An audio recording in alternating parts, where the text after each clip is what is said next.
अस्सलाम वालेकुम।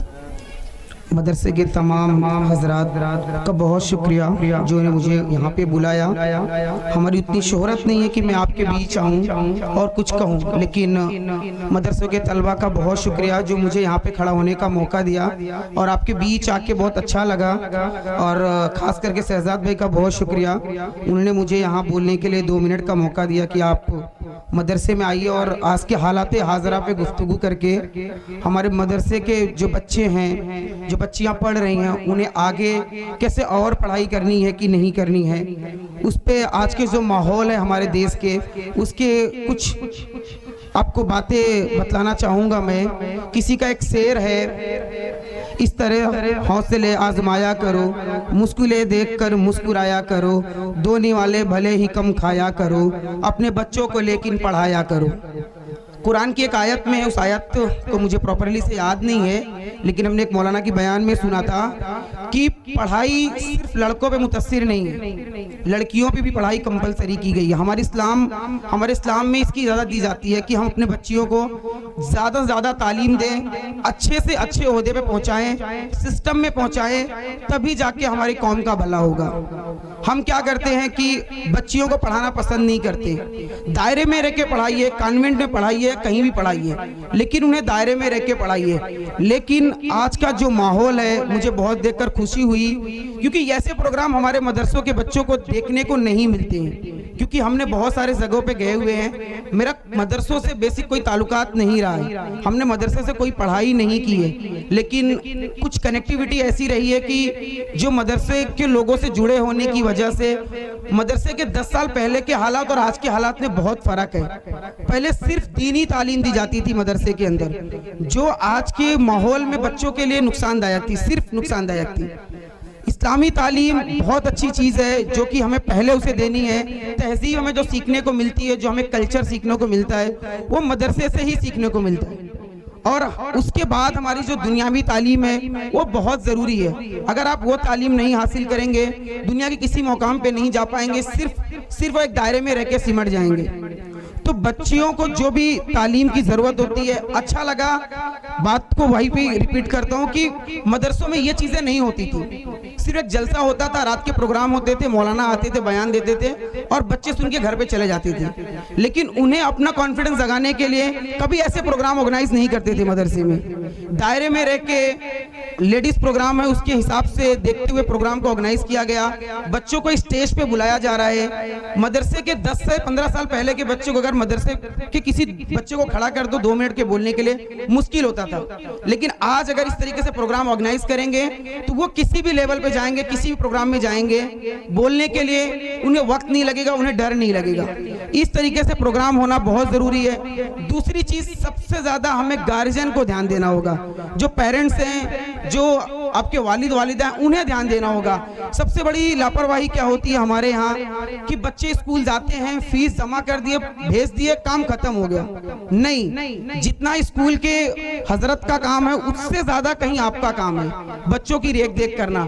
और जब भी मदरसे से या स्कूल से या कॉलेज से कहीं से भी किसी प्रोग्राम के लिए, किसी मीटिंग के लिए बुलाया जाता है तो ऐसा लगता है, लोग कहते हैं, देहातों में अक्सर कहा जाता है कि ये सिर्फ पैसा कमाने के लिए किया जा रहा है, ये फालतूगिरी है। नहीं, कहीं ना कहीं इनके ऊपर एक जिम्मेदारी है, इतनी बड़ी जिम्मेदारी निभा रहे हैं। हम एक बच्चे को जिम्मेदारी नहीं निभा पाते, एक बच्चे को पढ़ाने की जिम्मेदारी पूरी तरीके से वालिद और वालिदा नहीं निभा पाते। सिर्फ फाइनेंशियली नहीं, उनकी रेख देख भी नहीं कर पाते, अपने कामों में इतना बिजी होते। इन्हें मदरसे के हर एक चीज को ध्यान में रखते हुए उसके बाद भी इतने सारे बच्चों को कैसे किसको आगे लाना है, कैसे किसको कहाँ पे कौन सा बच्चा टैलेंटेड है जिसे हमें ज्यादा मोटिव करना है, ये उसमें से चुनते हैं। हम अपने बच्चों को नहीं चुन पाते।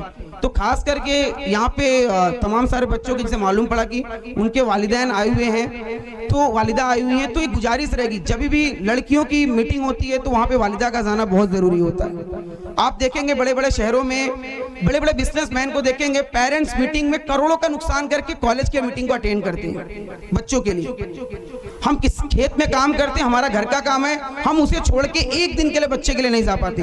आज कितने ऐसी वालिदा होंगी जो अपनी बेटी के प्रोग्राम में नहीं आई होंगी, किसी काम से चले गए होंगे, इतना इंपॉर्टेंट नहीं दिया होगा जितना अपने दूसरे कामों को दिया होगा। यहाँ पे आएंगे, मदरसे के जो हजरात हैं वो उन्हें कितना रिप्रेजेंट कर रहे हैं लोगों के सामने। हम बहुत पढ़े लिखे नहीं हैं, लेकिन हमें भी माइक पे खड़े होकर बोलने से पहले 10 बार सोचना पड़ता है क्या बोलना चाहिए क्या नहीं बोलना चाहिए। लेकिन बच्चे अभी जैसा कि कुछ अंताक्षरी से इन्होंने कहा कि हिंदी में शुद्ध वर्ड है उसका अंताक्षरी, अंताक्षरी के रूप में cut to cut, back to back हर एक वर्ड को वापिस विदाउट किसी याद से, विदाउट किसी मोबाइल में देख के या लिखत में देख के वर्बली जवाब देना इतना मुश्किल नहीं जितना लगता है यहाँ पे बैठे हुए लोगों को। यहाँ पे कम से कम 500 लोग बैठे हुए, अगर एक किसी को ऐसे उठा के बीच से खड़ा कर दिया जाएगा तो बोलना उसके लिए कितना मुश्किल होगा। इवन मैं आया तो मुझे भी बोला गया, तो मैं बोला 5 मिनट मुझे सुनना पड़ेगा, उसके बाद मेरा कॉन्फिडेंस आके मैं बोल पाऊंगा कि नहीं। तो सोचिए कि किसी को भी उठाते हैं और यहाँ पे खड़ा कर देते हैं, वो कितने कॉन्फिडेंस से बोलते हैं। बहुत बड़ी चीज है ये, और हमें खास करके ध्यान देना। जैसे कि अभी बच्चों को फेयरवेल किया गया, जो 12th क्लास पास कर रहे हैं, ये बहुत खुशी का पहलू था। बच्चों को भी ये चीज समझना पड़ेगी। जब स्कूल और कॉलेज में हमारे मास्टर हमें काम के लिए बोलते हैं तो हमें लगता है कि फालतू में बोल रहे हैं, हम उस पर ध्यान नहीं। मैंने भी इस जिंदगी से गुजरा हुआ आदमी हूँ, ऐसा लगता था ये जिंदगी भी जाने के बाद जिंदगी में दोबारा कभी नहीं मिलती। अब पैसा दौलत शोहरत बहुत कुछ कमा लोगे, लेकिन जिंदगी में ये स्कूल के जो कॉलेज की लाइफ है ना, आपको कभी नहीं मिलेगी। तालीम की कितनी जरूरत है आप जब शहर में जाएंगे ना तब आपको मालूम पड़ेगा। और दूसरी चीज है, सबसे बड़ी खुशी की बात क्या है कि जब जो दीन से दुनिया की तालीम लेता है ना, उसका मकाम बहुत बड़ा होता है, उसकी रिस्पेक्ट बहुत बड़ी होती है। क्योंकि वो भी कोई भी काम करता है तो उसे एक डर होता है अल्लाह का, क्योंकि उसे हर वक्त वो चीज पढ़ाया गया है, उसके बाद दुनियावी तालीम दी गई है उसको। और आप यही इंग्लिश कॉन्वेंट के बच्चों को देखेंगे तो उनके अंदर भी टैलेंटेड की कमी नहीं है, बहुत टैलेंटेड है, लेकिन कहीं ना कहीं दीन की तालीम से बहुत दूर है। अगर आप उनसे ढंग से 5 वक्त की नमाज के बारे में पूछ लेंगे तो सही से पूरी तरीके से नहीं बता पाएंगे। इवन मैं खड़ा हूँ यहाँ बोल रहा हूँ, मुझसे भी किसी हजरात ने अगर ढंग से पूरी आयतों के साथ में दुआ के साथ पूछ लिया तो शायद मैं भी ना बता पाऊँ। मेरी 25-26 साल उम्र है, लेकिन अगर मदरसे से पढ़ा हुआ बच्चा रहेगा, उसको दुनियावी तालीम मिलेगी तो वो इस चीज को प्रॉपरली रख लेगा, अपनी आखिरत भी बनाएगा और दुनिया भी बनाएगा। इतनी बड़ी कुरान होती है, कभी कभी हम ताज्जुब करते हैं, बैठ के मशवरा करते हैं कि 6-7 साल 8 साल 10 साल का बच्चा हिफ्ज कर लेता है। साइंस क्या है उसके सामने, टेक्नोलॉजी क्या है आज के जमाने में, कुछ भी नहीं है उसके सामने। अगर हम उसे, हमारा एक दोस्त है, मैं उसका नाम लेना चाहूंगा, रिजवान मजहर, उसके साथ हमें मदरसे में दाखिला करवाया गया था। 2002-3 की बात है, 15 साल पहले की बात है।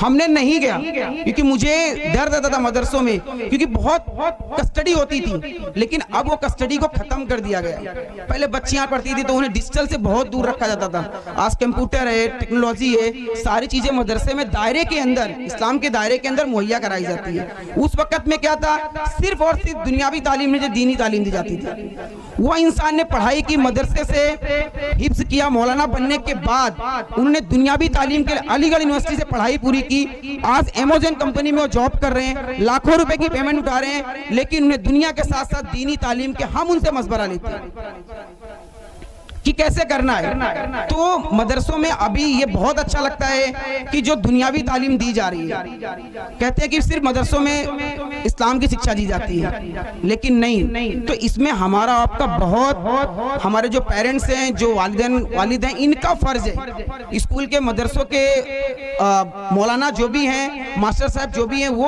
अपना 100% योगदान देते हैं। इस प्रोग्राम को ऑर्गेनाइज करने के लिए कितनी मुश्किल की है ये मुझे मालूम है, तब जाके प्रोग्राम ऑर्गेनाइज हुआ।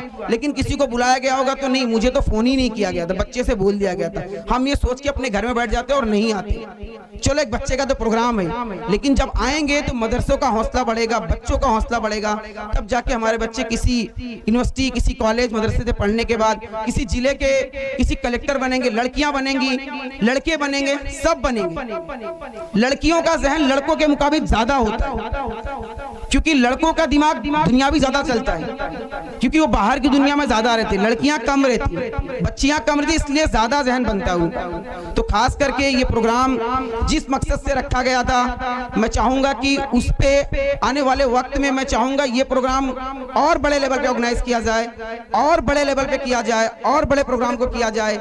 मैं चाहूंगा कि इस मदरसे से पढ़ी हुई बच्ची किसी एक गवर्नमेंट सर्वेंट ने मुझे देखने को मिले, मुझे बहुत बड़ी खुशी होगी कि इस प्रोग्राम में मैं था, उस प्रोग्राम का हिस्सा था, वहां से एक बच्ची पढ़ी पढ़ी, आज यूनिवर्सिटी से पढ़ाई पूरी करने के बाद किसी कॉलेज में टीचर है, किसी कॉलेज में टीचर है, वो जब टीचर बनेगी तो सिर्फ दुनियावी तालीम नहीं पढ़ाएगी, दीनी तालीम भी देगी, क्योंकि वो मदरसे से पढ़ के आई हुई है। आप इंटर कॉलेज से बच्ची को मास्टर बना देंगे, वो कभी आपको इस्लाम की शिक्षा नहीं दे पाएगी। लेकिन अगर मदरसे से नहीं, मदरसे से पढ़ के आएंगी तो दोनों तालीम आपको देंगी। तो जब हम अपने बच्चों को उनके सामने पढ़ने भेजेंगे तो हमारे बच्चे वालिद का कैसे एहतराम करना है, वालिदैन का कैसे एहतराम करना है, बड़ों की कैसे अदब करनी है, ये इंग्लिश कॉलेज में नहीं पढ़ाया जाता है। तो ज्यादा ना बोलते हुए, समय कम लेते हुए, क्योंकि प्रोग्राम लंबा है, मैं अपने बात को यहाँ से खत्म करता हूँ। और जो भी हमने कहा, जो गलतियाँ हुई होंगी बोलने में, उसे माफी चाहते हुए अपनी आप बात को यहाँ से खत्म करता हूँ। अस्सलाम वालेकुम।